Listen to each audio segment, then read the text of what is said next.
Good evening. Thank you so much for making the time for the show. My name is Medrin Nyambura. I'm so glad you made the time. And there are two types of people in this world. On one hand, you have people who care about the calories. They're very watchful with the amount of water they take. They think about everything that they're eating. And then there are others who live as the day comes, either by choice or by no option because they can't afford the food that they need. We'll be talking about obesity today because it turns out we have two people. You have those who can't afford food, so they suffer malnutrition and they eat what they can find. And then there are those who have in excess and they end up eating too much than their body needs. And you have Virginia Nyaga in studio today, wellness coach, to talk to us about how we need to be better. Virginia? Results show, or rather reports by World Health Organization, that we are getting to the epidemic levels in regards to obesity. Is it that bad? Unfortunately, yes. Okay. Yeah. How did we get here? Well, you see, the thing is now in Kenya and in Africa, we are, so the middle class. So the disposable incomes are they're growing higher and higher. So there are more people who are joining the middle class and above, which means then that we are starting to adopt a more Western lifestyle. So if you look at the number of different fast food chains that have just come in, let's not name any, and they keep coming in. They're not coming in because there's no money in Africa. Okay. They're coming in because they know that there is a market. They know that there are people who can afford to purchase the food that they're bringing in and whatever it is they're bringing in. Yeah. So it actually is happening. This is what is going on. If you see, like in the Western world, those epidemic levels, they got there a long time ago. A long time ago. So now we are catching up. And the unfortunate thing is because for us, we are adopting it, or we are getting there much later after they have studied and discovered ways of getting people onto these kind of ways of eating a lot quicker. We will get there a lot quicker than they did in the Western world. Because we have the research, I hear you. Yes, okay. And if you know how Kenyans love to adapt things, yes. We are very quick with adapting things. So we tend to jump very many milestones compared to what the West would have done. So yes, we are getting there. Is it a skewed mindset that if you say go to fried chicken or pizza and you post it on social media, is that a skewed mindset that we have? Because we used to eat our own food. You enjoy some murenda, some sweet potatoes, but now is it just a fad and that's why people are jumping on it? Well, it's basically we are getting more into that Western lifestyle. Okay. So with the Western lifestyle, if you think about it, even if you see what goes on TV, and this is what we are watching, yeah. So there is like subliminal messaging going on. So as you're watching TV, there's ads coming on, and they're all about these kind of foods and whatever. So as much as you want to be conscious about what you're eating, this is what you're constantly feeding your mind. Okay. Yeah. So the consequence of that is that you start adopting those things more than you were doing before. Yes, in the past we used to eat more of our traditional foods, the murendas and all that stuff. Yes. But the challenge is now with the kind of unfortunately media that we are watching. It's okay. I can take the punch. I take quite a few. Yes. Yes. With what is being, I mean, that's how media companies make their money. It is what it is. Advertising is what brings in the money. So this is what we are getting to see more often than we used to before. You're not seeing anyone advertising for your sagas and morendas on TV or on radio. That doesn't happen. You know? So more and more you'll see these processed foods being advertised, and this is why. And if you look at go to any supermarket. Yes. Look at what is on the supermarket shelves. I like even when they say no calories, and I'm thinking, yeah, right. Because how did it get there if it has no calories? If it has no calories, it's not food. Yes. Basically. Yes. Yeah. Okay. Yeah. Also, something else I've been thinking about, and I was thinking about this even as we were prepping for the show. What is our relationship with food here? Because when you wake up, what's the first thing you think?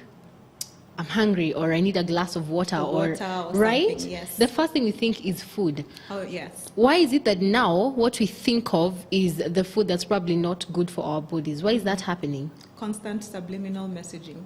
That we don't know that you're taking in? Even imagine what you're driving down any road, driving down Ngong Road. What are the billboards that you're seeing along the way? I've just remembered one. Yes. So these messages are all around us. If you are reading a newspaper, what is the first thing that you're seeing on the newspaper? Okay. On top of that, consider that also there's a possibility where a lot of our eating habits is coming from an emotional place. Yeah. Mm-hmm. So we are living in a more stressful environment. We are working longer hours. We are spending less time with our families. You see, we work from Monday to Saturday from 8 to 5, sometimes even longer. Yes. So a lot of what we are consuming also, that whole thing of you wake up and you just feel like you're depleted, there's already no energy, is because you're constantly in stress mode. So we want to feed our stress and feed our emotions, and that is why you're constantly just thinking about food. And what is the food that is going to feed emotions? Comfort food, which is very fatty and high in sugar. Exactly. Yeah, and also saying that I'll grab something on my way to the office, as opposed to sitting down and enjoying your cup of tea with your sweet potatoes. Exactly. Okay. Yeah, and hopefully of course, sweet potatoes are not interesting. Eh? It's not as interesting as eating white bread, is it? So white bread is there something you go. that is really good. But my mom keeps saying that eating healthy is boring. But in the long term, you'll see why you need to. Yeah. But then the question then would be, how do you define obesity? Because you have people who are overweight, so you have maybe a couple of pounds or kgs, and then we have the extreme, which is obesity. So how do we differentiate the two? So you look at your BMI, so that is looking at your height versus your weight, yeah. And when you're like 30, when your BMI is 30 plus, then you are actually considered obese. If it is beyond that, then you are considered morbidly obese. Okay. Yeah. So there are times when that happens. Between, I think it's 20 to 30, that's where you are now overweight. But again, also it really depends on the body type as well. Yeah? Okay. So then that's when you'd be considered to be overweight. Yeah. So that's what actually is used to identify what is being overweight versus being obese or morbidly obese. Okay. If you are below that, then you tend to be the average. Okay. And like I think it's below 15, I think it was. Sorry, the numbers are just not coming to me right now. No problem. Then you are underweight. Yeah. You see, okay. So there's the two extremes. So you have the obese and you have the people who are also underweight. Okay. Yeah. So in the morbidly obese, that could mean it could get fatal for you, for your body function? Yes, actually for overweight, from overweight onwards, it can get fatal. Again, it really depends on how your body reacts, Disease will catch you at the point of your greatest weakness, yeah? So that's true. So it depends on how your body is. Okay. Yeah. Again, this has been covered on different media platforms, that obesity, especially in 15 to 69 years, people in that age bracket, and this was done by the Ministry of Health, that they are the people getting more obese. And the worrying part is that especially women. Yes. Why? Why women? Yes. Why not women? We work so hard. We're the ones who are cooking the food. We're the ones in the kitchen always tasting. And then consider we are not tasting our murandas and our nice to foods. Yes. Majority of us now, when we think of food, you don't think of, food is not food unless it has meat in it. Food is not food unless it has been, created in a very delicious way, which usually requires a lot of fat or a lot of sugar. And then you're the one who's preparing that meal and tasting it. And checking the salt. Then consider women are more emotional. So we are eating more to feed our emotions. Yeah? Yes. Then the hormone, because of the hormones and all that stuff as well. Yeah. So this is why it ends up being like that. Okay. And then on top of that, we are the ones who are the child bearers. Yeah. So during that period when you are carrying that child, you gain weight. Yeah. And then for many women, losing that weight becomes a challenge. So then you continue to feed now the self-esteem issues that will crop up from that as well. So it's usually, majority of times for women, eating is an emotional thing. Okay. Yeah. But do you understand where they're coming from? Because when I see somebody who's struggling with their weight, in my mind, I'm thinking, yes, you do need to get yourself some help. I need you to lose the weight so that we have you here longer. But then I also understand where they're coming from. Probably you go to a place where one day you stood in front of the mirror and you never looked the same again. Yeah. and you don't know how to get back. Yeah. So do you get the Absolutely. emotional aspect? Yes. I definitely get the emotional aspect. It is the nature of women. And then, as I said, given that we are now living in a more stressful environment, women are working now. In the past, women were sitting in the house taking care of the home. Yeah, women were the ones who used to go to the shamba. They're the ones who used to dig. So they were actually more active. And that activity also helps to burn the calories. Now, you sit in the house, you're sitting in the office, you're sitting in the car, you're always sitting, yeah? So there's not very much activity going on, which means that the stress levels increase. Because, having that exercise also helps to burn the cortisol, those negative hormones that are being created in your body. So if you're not doing that, then they're just building up in your body. Okay. Yeah. Sorry, I'm taking note of what you're saying. Yeah. And then my other question would be, save for the emotional part, what else contributes to us having the need to feel that you need comfort food? Is it, you've talked of the environment that you're in, of course, the pressure, the capitalism that we have, but also work, how we work, your own space and mine. Does that affect how my relationship will work with food? Yeah, it would. Because also remember, as we are adopting more of this Western lifestyle, there is someone somewhere decided for us that when you eat meals, you need to eat breakfast, lunch, and dinner at particular times. That's true. And you will note that wherever you're working, at around that lunchtime hour or in the morning, there's always a smell of food.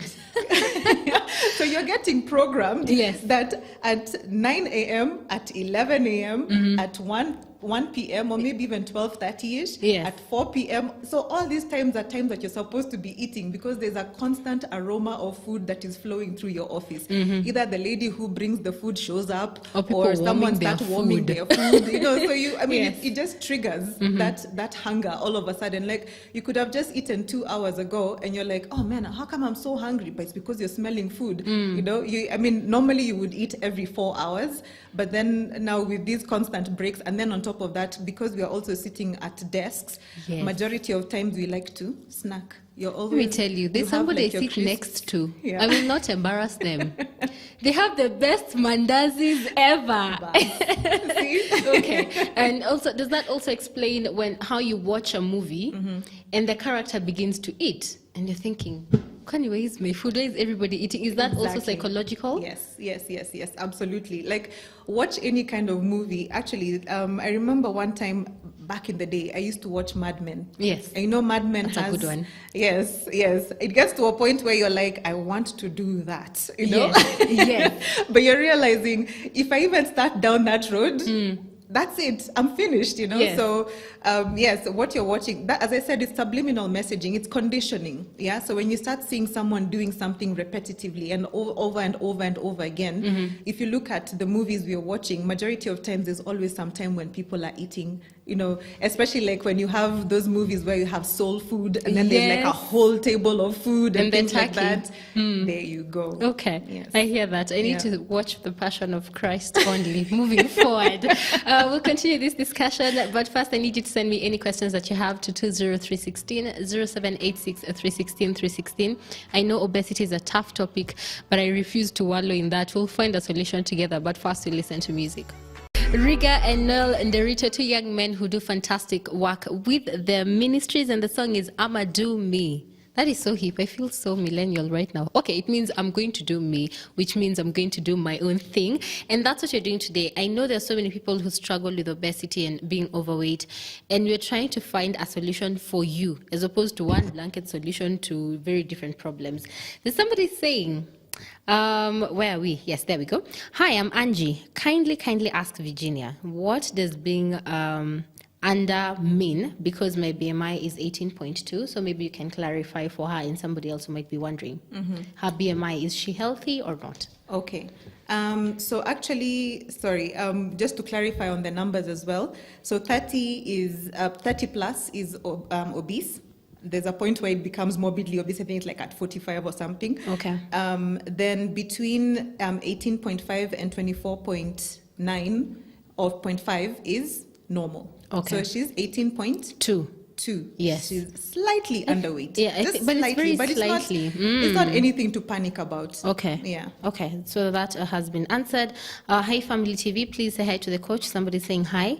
My question is, how can I flatten my belly? My people from Karatina, we're together. And that's Alex. Thank you for watching. Jed is saying hi, loving the conversation. Please talk about how our moms used to eat and the constant finish your food, or that's too little, add some more, that they used to tell us, and the effect it has on our relationship with food going forward. And secondly, is it true that we eat less as we grow older due to the reduced energy needs and slower metabolism? So I'll break it down for you, but now tell Alex how he's going to lose his belly. How you're going to lose your belly? That's a very interesting question. Before I even get into that, you know, having a big belly is actually disease. So a lot of us think that it is wealth. It is you showing how umefika. You know, I keep saying Obama didn't have it, but okay. I know, right? Yeah. Yeah, so it's actually disease. When your body is swollen like that, it's not normal. Yes. Yeah. So how you lose that weight is, number one, you need to think about what you are eating. Yeah. Okay. Because also, again, different bodies react differently. One of the things that a lot of us are doing is we eat a lot of meat and starches. That's true. You cut out the vegetables. A vegetable would probably be like a kachumbari, which is like a garnish on your plate. You know, Yes. not even, you know. Yes. Or you maybe have like a small amount of vegetables somewhere.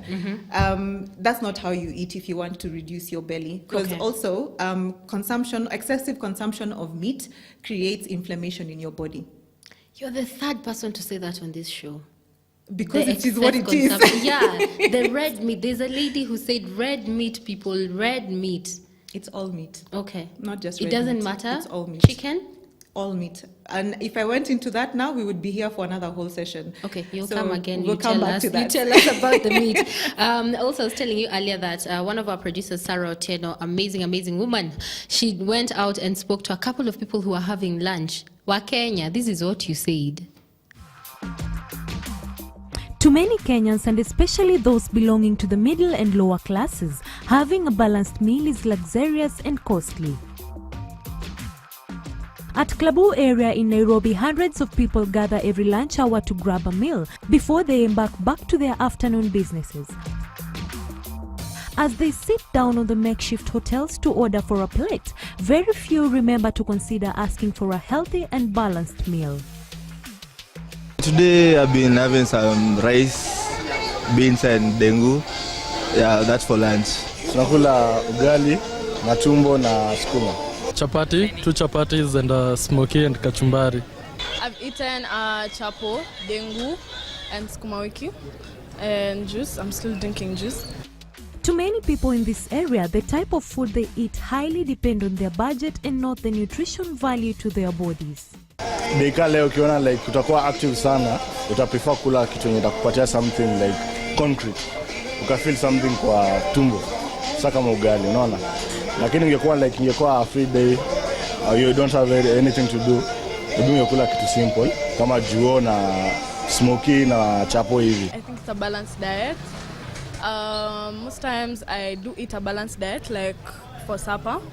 But lunch can be a bit tricky. So I'd say most of us, we don't eat balanced diet because, I don't have the time to start checking proteins, carbohydrates, vitamins. Whatever I get is whatever I'll eat.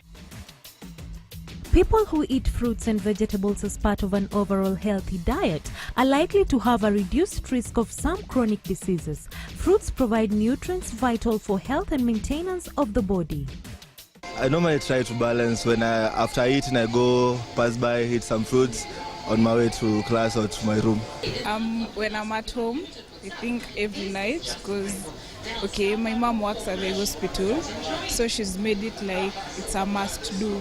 So when she's at home, we eat. But when she's not there, no one will eat. Ata mimi, I won't. A new study on the nutrition status shows that more than 50% of the households in the country face food insecurity and that many families survive on 1 or 2 meals daily, exposing them to malnutrition following an imbalanced diet. Medical practitioners, however, caution that poor eating habits greatly contribute to poor health among many. Reporting for This Is The Day, I am Sarah Otieno. Besides feeling hungry, that was a good demonstration of our culture. So we saw some street food there, from the smokies to the kachumbari, to the nice chapatis, to the nyama choma that looked very nice, to the fish. Clearly, I'm just going on my vanity list. But there's a gentleman who said that for him, he doesn't think about the food. Yeah. It's how much he has. If it's 30 bob, it's going to be the chapati something. If he has 100 bob, he's going to do the matumbo. I could see your face watching. Do you understand why they say that? Because sometimes you're a student, you don't have the money. Yes, absolutely. I totally get it.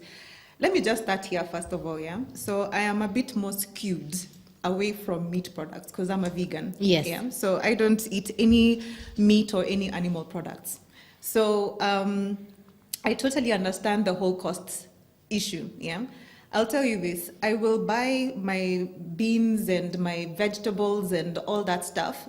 Say I spend about 1,000 shillings and I cook for myself because I don't trust street food. I don't know what they have put in it. You know, they could be using animal fat to cook or whatever it is. For that 1,000 shillings, it can take me the entire month. Maybe even more. Because I buy them in bulk, Okay. and then I use when I need them. You know, so but for most of us who want to take the shortcut and go and get your fast food from the kibanda. By the way, that is also fast food, eh? The kibanda one. It's chapati. It's fast food. First of all, chapati is not good. I saw the word you wanted to use. Okay. Because of the wheat. Okay. Yeah, and wheat is inflammatory. Yeah, so gluten, whether it is in chapati, whether it is in your mandazis or whatever, it is inflammatory. Okay. Yeah, so if you can reduce the amount of gluten you're taking, the better for you. Yeah. We're talking about even the smokies, because smokies are also really cheap, yeah, and you can even buy them like from the guys who are usually selling the boiled eggs with the kachumbari. Yeah? Let's not go into the eggs. The smokies, yes, and all its sister pink meats are actually carcinogenic. Explain what that means. It means that they cause cancer. Okay. Think about what is in a smoky. What animal has meat that looks that color? Sausages are in there? Okay. But yes, even, in fact, bacon as well is in there. So all those things that you find in the fridge that look pink. Pink, yes. That pink is unnatural. There's no animal that has that kind of color. Okay. You know, so. But when you cook them, they're brown. Oh, yeah, okay, sour. Okay, carry on.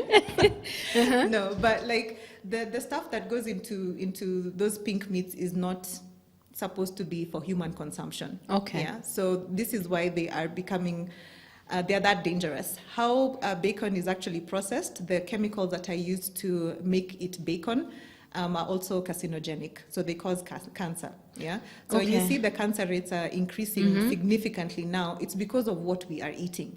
Yeah. Cancer, for most cases or for many cases, it is related to what we are consuming. It's a lifestyle thing. Okay. Yeah. Plus stress. Plus, you know, so it's not just one thing. Yeah. So it's not just the food. It's also how we are living. Yeah. And there's other factors as well. Okay. So, so as far as the cost implication is, it probably costs you more to eat on the streets than it does if you went and bought your food from the market and you had stock and you just learn how to cook, man. Learn how to cook. I felt your frustration. You're like, learn how to cook. Yeah. Okay. Let's get to Jed's questions. And there were a couple, so I've broken them down for you. Yeah. Our parents would say, finish your food. Because my mother sometimes would hold us sleepers. You better finish that food. Yes. Or that's a little. In Kikuyu, they say, nyorakura, meaning you are growing. Yes. So keep eating. Yes. These things were fed into our minds. Do they still affect us to date? Yes. Okay. A lot of things that we do. So as a wellness coach, I actually look at your entire life. I don't just look at what you are eating. Okay. Yeah? So a lot of the things, the way we are, the people we have become stems from our childhood. Okay. So all that programming, just like the way your parents also said to you, money does not grow on trees. To tell you, it kind of creates a poverty mentality in your head. Okay? That's true. So there's a lot of programming that happens when you're a child. And yes, so one of the things of finish your food ends up being one of those things. Unfortunately, back then when they're telling you finish your food, what were you eating? There was some matokes somewhere. Kwanza, those ones used to stress me a lot. Exactly. But it was those foods that Shosho would wholesome cook. foods, yeah? Now, when you're doing finish your food, you are at your fried chicken joint, you're at your fish joint, your whatever that has been deep fried, that has been added other things, let's not say what, you know. And so it's, when you're finishing your food, yes, the program is still running, but now you're finishing the wrong food. Okay. Yeah. I hear you. Also, she asked, as you grow older, slower metabolism. Yes. What does that interpret to in regards to how you eat? Yes, for most people, they do reduce the amount of food that they eat. Like I know my dad is pretty old. He's in his 90s. Okay. So he literally eats almost nothing. And I even feel scared for him because I'm like, are you okay? You know, but they're not moving very much. So you don't feel hungry as quickly. Just do an experiment even for 1 week. Eat and sit. And see whether you get hungry that quickly. There is not much you're doing. You know, like if you're just sitting, maybe watching TV or whatever, and you're not snacking like we normally do, Yes. you will probably take a lot longer before you eat. Okay. So that's what happens with older people as well. Okay, sawa. I hear that. Also, something else that she said, let me just get to that very quickly. The effects of our food. Oh, we've addressed that. It's fine. Now, there's some criticism that has come through. You'll just address it in the best way possible. Okay. Somebody has said, I think you have a scaremonger. What? Why? In studio. For starters, only a very percentage of the population is allergic to gluten. For some of us with active lifestyles, carbs are absolutely essential. I just ran a Chicago marathon a week ago, and a lot of us Kenyans were on carbs, loading on chapatis. Now, can you please clear the air on exactly what you meant? Yes. So first of all, fear mongering. I've had that so many times. Okay. Because it's not an easy pill to swallow when you're told that what you have been eating is wrong. Okay. So if you think that I am a fear monger, sawa, we will see you in the future when you have a health condition. You know? Not everyone is allergic to gluten, just like the way not everyone is allergic to lactose. Yeah, so not everyone is allergic to milk. Yeah, not everyone is allergic to anything, you name it. Not everyone is allergic. Yeah, doesn't mean that it is good for you. Yeah, just because your body has figured out how it can process it for now doesn't mean it's good for you. Okay. However, that said, this is someone who is very physically active. Yes. As he's saying. Yeah. So yes, they actually need the carbs, and there's no point at any point ever that I have ever said cut out your carbs. Yes. I have never said that because carbs is an essential part of our meals. Yeah. So even like when you see like with all these other diets that we do, like the ketogenics and all that say cut out all your carbs. That's not normal. Okay. You should not be doing such things.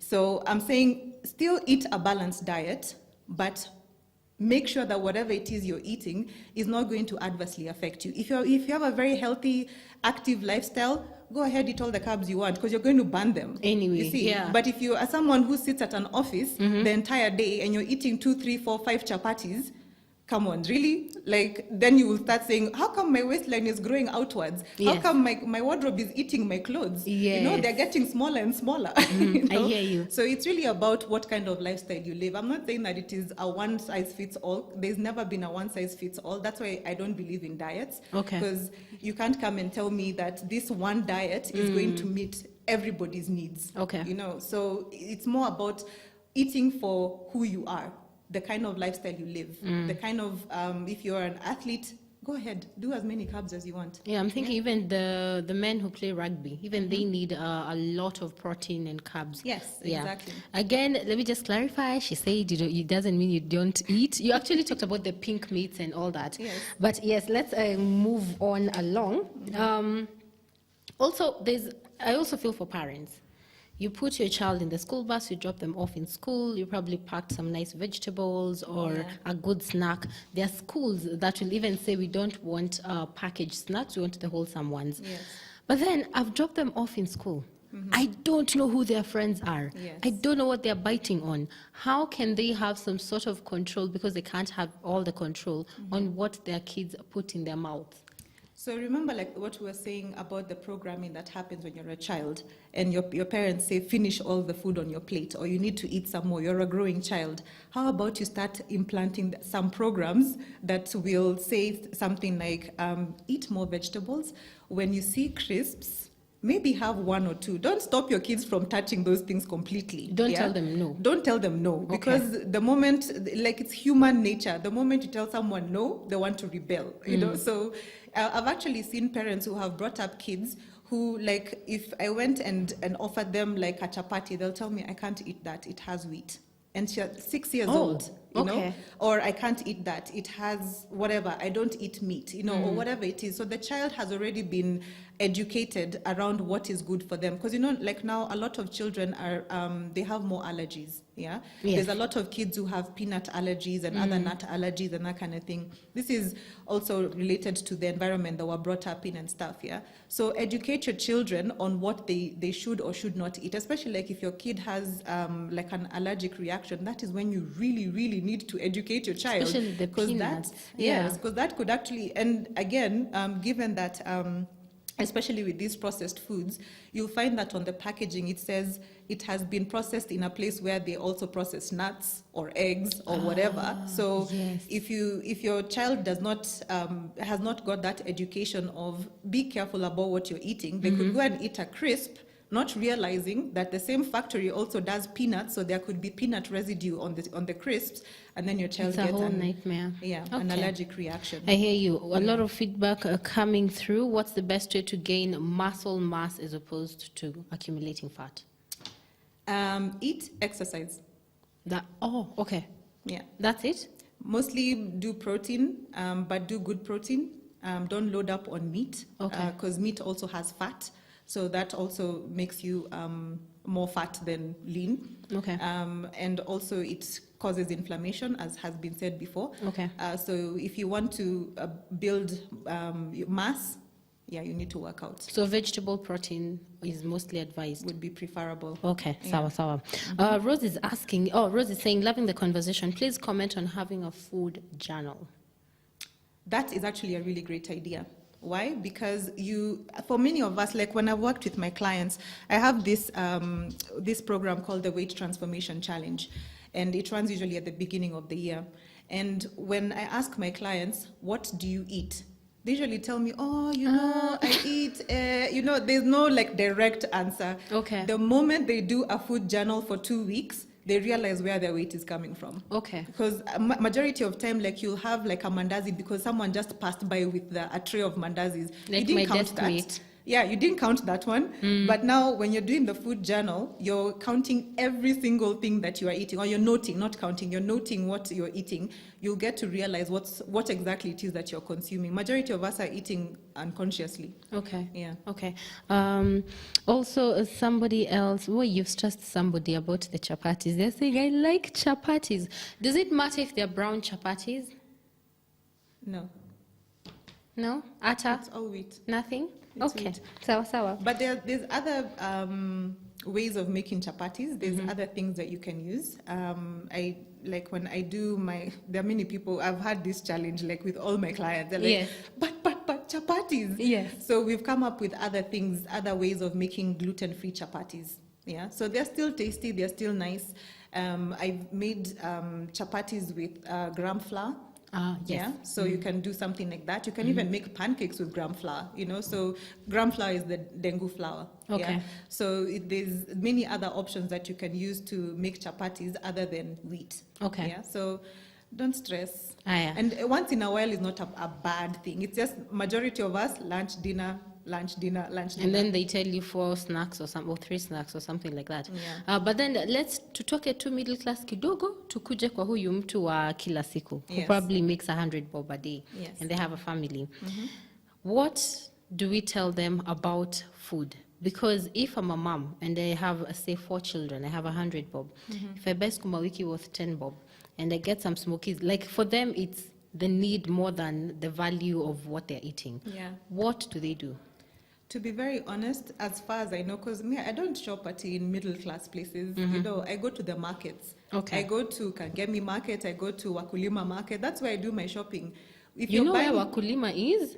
I'm Yeah. proud of you. I'm not Okay. that middle class. Yes.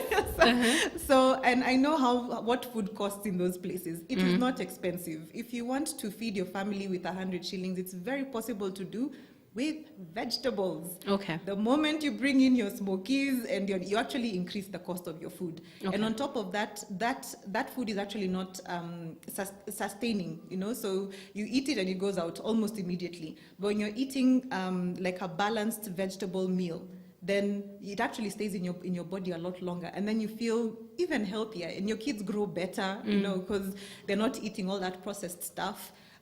You'd be surprised how many people. Okay, sorry, let me not go into the fear mongering. So let's go.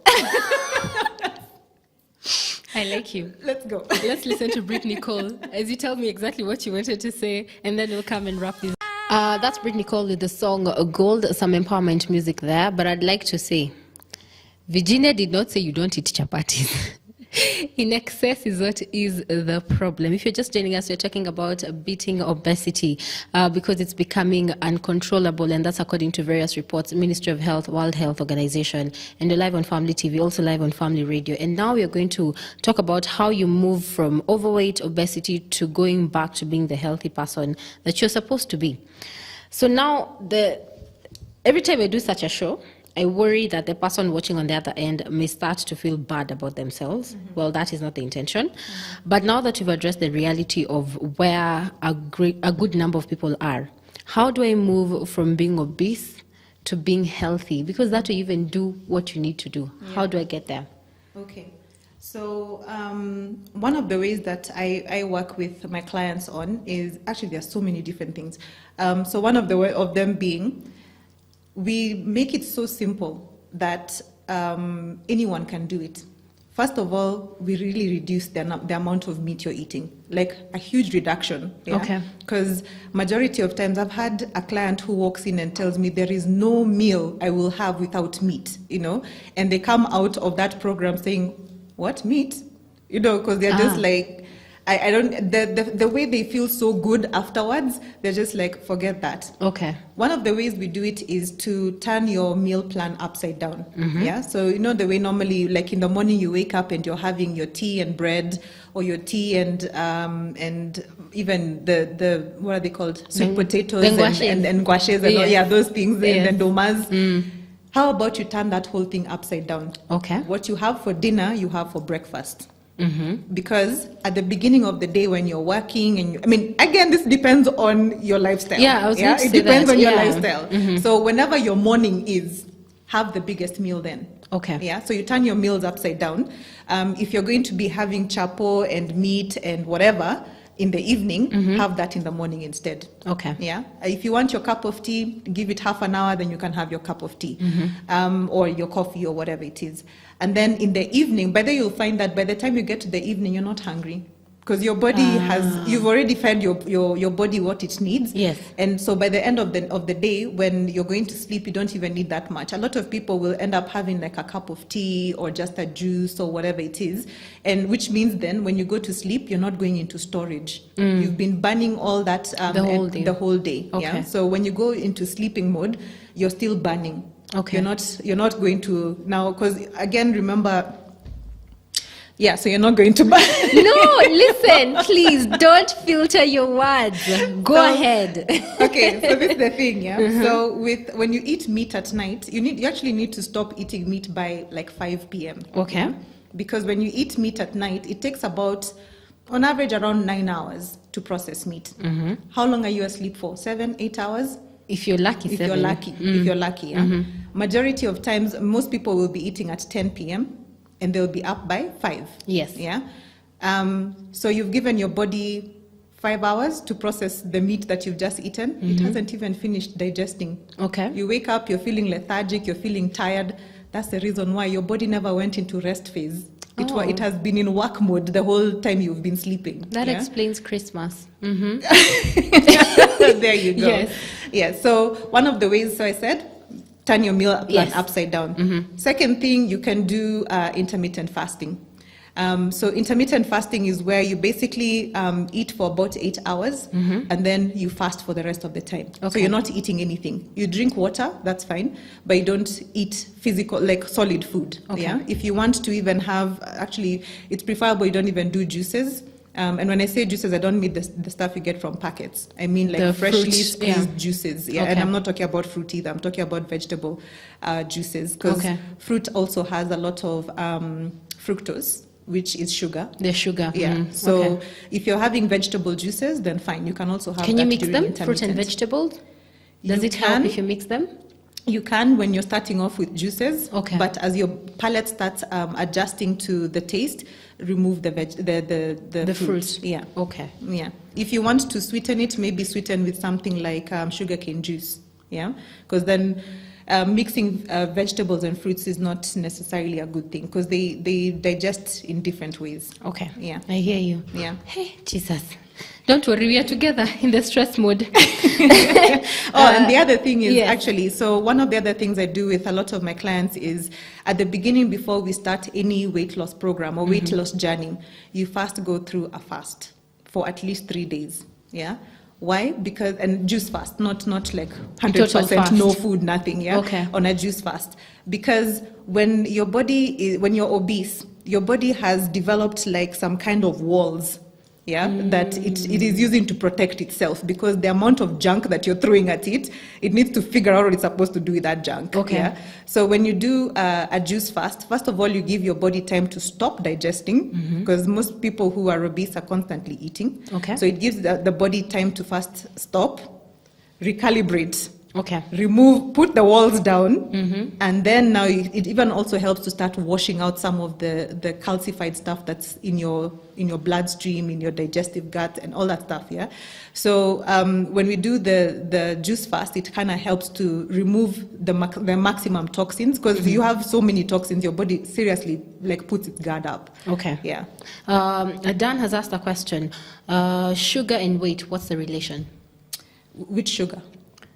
So I'm guessing you're talking sugar, the like white sugar that you put in tea, the one that's used to bake cakes. What's the relation here? So sugar, so if you remember our science, when we were taught, what does sugar become? Glucose. Yes. And then it's stored as, I don't like this show. You were taught everything in school. You're just not paying attention. I can't believe I answered that question. Is it okay to have a smoothie for supper on a daily basis, then have a heavy meal in the morning? It depends on what the smoothie has. Which goes back to what you just explained. Maybe just clarify that. So if you're doing a smoothie in the evening, do a vegetable one.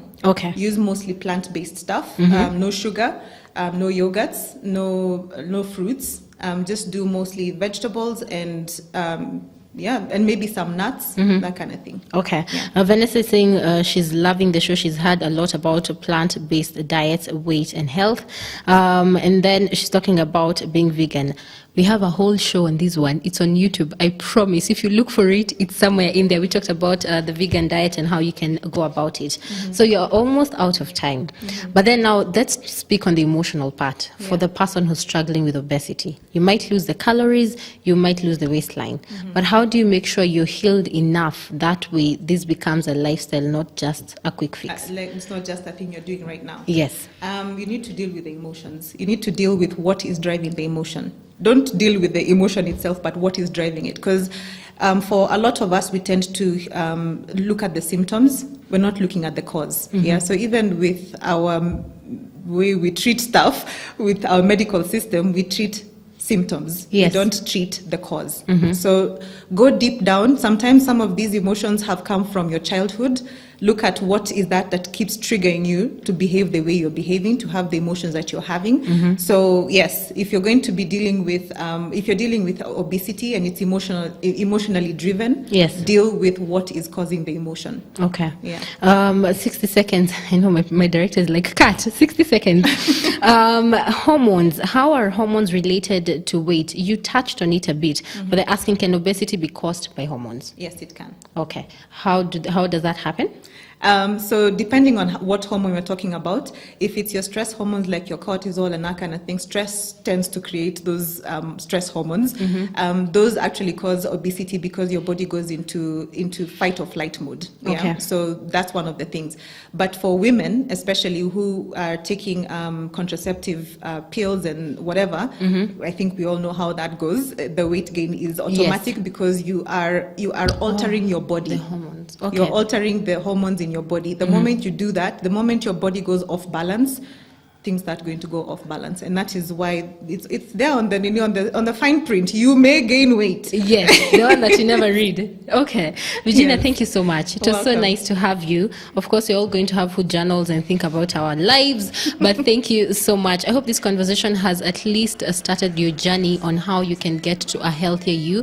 But please remember, it's not a one size fits all. Some people take years to recover, others will take 6 months to lose their weight. So please go at your pace, and there's always any information we share here is not medical, so please see your doctor first before you start a diet or a fast or anything. Thank you for watching and have a good night.